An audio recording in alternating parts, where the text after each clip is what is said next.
This is the first boss of FA.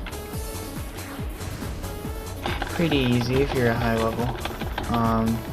Level 20s, I'd say the best strategy is probably just to have someone tank and healer to heal the tank. I don't believe this boss AoEs, not entirely sure, but yeah, a healer and a tank and a DPS. It's really all you need. This here's the second boss of FA. You have to kill it. It drops something that you need to get into Anne Collins' room later in the instance.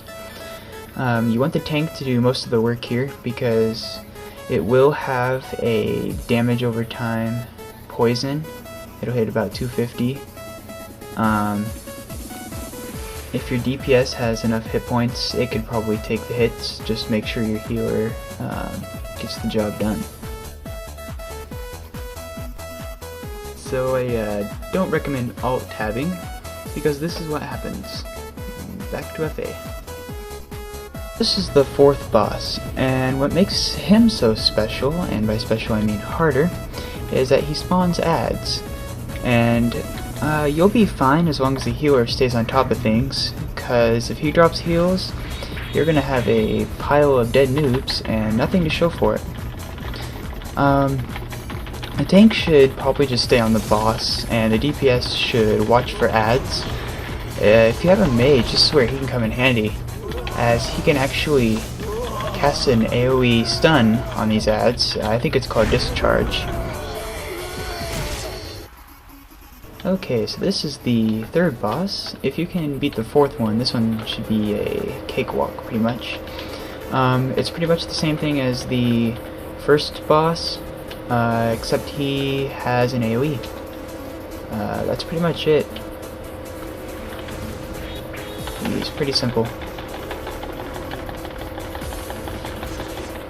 I didn't even get a chance to use his AoE. I think it's a cast spell, so if you're a rogue, you can use, or if you're rogue scout I should say, you can use third attack and actually end his AoE.